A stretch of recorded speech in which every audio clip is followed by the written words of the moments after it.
Assalamualaikum warahmatullahi wabarakatuh. Salam sehat dan salam literasi untuk kita semuanya. Semoga semuanya dalam keadaan sehat walafiat. Nah, di pertemuan sebelumnya saya sudah menjelaskan terkait dengan sistem bilangan. Nah, di pertemuan kali ini saya akan menjelaskan terkait dengan urutan bilangan bulat ya. Nah, di pertemuan sebelumnya ada beberapa teorema yang sudah Anda buktikan ya terkait dengan sistem bilangan. Nah, di pertemuan kali ini saya akan mempertegas lagi terkait dengan beberapa definisi dan teorema tentang urutan bilangan bulat ya. Nah, kalau kita tahu bilangan bulat itu adalah merupakan kumpulan bilangan dari bilangan bulat negatif, 0 dan juga bilangan bulat positif. Kalau digambarkan dengan garis bilangan, misalnya adalah negatif 4, negatif 3, negatif 2, negatif 1, 0, 1, 2, 3, dan 4 sampai dengan seterusnya. Maka letak yang di sebelah kiri misalnya adalah negatif 4 itu dibandingkan dengan negatif 3, maka negatif 4 itu kurang dari negatif 3 dan seterusnya ya. Maka letaknya yang di sebelah kanannya itu akan semakin lebih besar gitu ya. Nah, ini kaitannya dengan definisi 10 ya.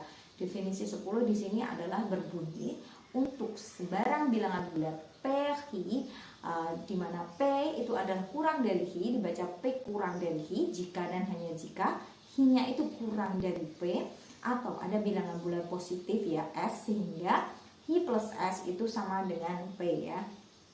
Jadi ada bilangan bulat positif ya, misalnya adalah negatif 4 kurang dari negatif 7, negatif 4 itu ada bilangan bulat positif ya di situ di dalamnya tambahkan gitu ya. Itu menurut definisi 10 ya. Nah, sifat yang selanjutnya adalah yang ke-11 terkait dengan trikotomi bilangan bulat ya. Jika P dan Hi adalah bilangan bulat, maka berlaku tepat satu dari ketiga kemungkinan ya. Yang pertama adalah P itu kurang dari Hi, yang kedua adalah P itu sama dengan Hi, yang ketiga adalah P lebih besar daripada Hi ya. Jadi tidak mungkin ada lebih dari satu kemungkinan di atas yang dapat berlaku bersama-sama. Hanya ada satu kemungkinan saja ya dari sifat trikotomi tersebut. Nah, selanjutnya ini adalah teorema 12. Teorema 12 ini berbunyi ya, untuk A, B, dan C itu adalah bilangan bulat, maka akan berlaku jika A itu sama dengan B, maka A plus C itu sama dengan B plus C. Dan yang kedua adalah jika A kurang dari B, maka A plus C itu kurang dari B plus C ya. Nah, itu untuk teorema yang ke-12 ya. Untuk teorema yang ke-13 ini mengenai sifat kanselasi penjumlahan ya. Untuk A, B, dan C bilangan-bilangan bulat ya, jika A plus C itu sama dengan B plus C, maka A itu sama dengan B ya. Jika A plus C kurang dari B plus C, maka A itu kurang dari B gitu ya. Jadi menghilangkan salah satu unsur di situ, yaitu yang pertama tadi menghilangkan unsur C ya. Jadi kedua ruas, yang kedua juga sama ya, menghilangkan unsur C. Untuk sifat kanselasi tadi ya. Nah, ini adalah teorema yang ke-14 untuk A, B, dan C bilangan-bilangan bulat. Maka yang pertama adalah A itu sama dengan B, maka AC-nya itu sama dengan BC ya.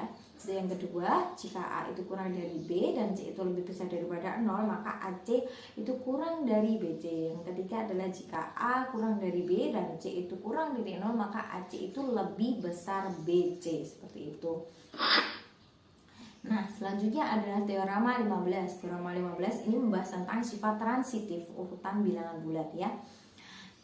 Jika ada A, B, dan C adalah bilangan-bilangan bulat, maka jika A itu kurang dari B dan B itu kurang dari C, maka kesimpulannya adalah A itu kurang dari C ya.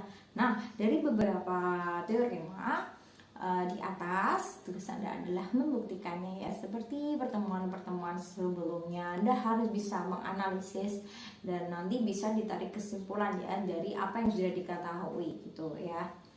Nah, akan kita bahas pada pertemuan-pertemuan selanjutnya lebih mendetail lagi ya. Oke, selanjutnya ini mengenai persamaan dan pertidaksamaan. Selama ini Anda pasti sudah mengenal apa sih itu persamaan, apa sih itu pertidaksamaan, seperti itu ya. Persamaan itu adalah suatu kalimat terbuka yang menggunakan ungkapan sama dengan ya. Jadi yang dimaksud kalimat terbuka di sini adalah suatu pernyataan yang mengandung variabel-variabel dan tidak dapat diklasifikasikan benar atau salah. Umumnya simbolnya pada variabel-variabel tersebut adalah P, Q, R, S gitu ya, A, B dan C dan D, X, Y, Z seperti itu. Boleh menggunakan simbol yang lain ya, saya tidak membatasi, yang penting umumnya di dalam matematika itu adalah simbol-simbolnya seperti itu gitu ya. Nah, selanjutnya adalah suatu kalimat terbuka itu dapat juga dinyatakan dengan hubungan tidak sama dengan, kurang dari, lebih dari, kurang dari sama dengan, lebih dari sama dengan. Nah, kalimat-kalimat tersebut itu dinamakan suatu pertidaksamaan ya. Misalnya 2x plus 5 itu sama dengan 15 gitu. Kurang dari 15 gitu ya. Nah, Anda disuruh menentukan nilai X-nya, atau 5Y lebih dari sama dengan 20 gitu ya. Anda disuruh menentukan Y. Nah, itu merupakan beberapa contoh dari pertidaksamaan gitu ya. Oke. Nah, misalnya suatu persamaan di situ ya. Suatu persamaan dicontohkan di situ adalah 3x plus 7 gitu ya. Jadi di dalam suatu kalimat itu ada suatu variabel gitu ya. 3x plus 7 sama dengan 13 dan domainnya adalah suatu himpunan bilangan bulat. Anda disuruh menentukan nilai X-nya. Nah, untuk menentukan nilai X tersebut biasanya kan Anda langsung mengerjakannya ya.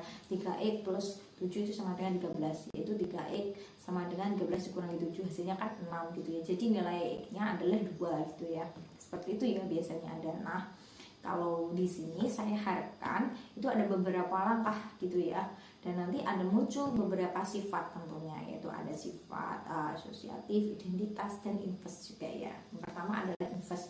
Nah, untuk tahu inverse-nya Anda juga harus berpikir secara analisis gitu ya, secara logika gitu. Kira-kira dari 3x plus 7 sama dengan 13, inverse-nya itu apa yang bisa saya operasikan dan saya olah di situ ya. Nah, di situ akan ada angka 7, berarti Anda harus tahu ya, oh 7 berarti inverse-nya 7 adalah negatif 7 gitu ya. Nah, kedua ruas kita tambahkan dengan negatif 7 ya, maka nanti akan diperoleh 3x ditambah kurung buka 7 ditambah dengan negatif 7 sama dengan 13 ditambah dengan negatif 7 ya.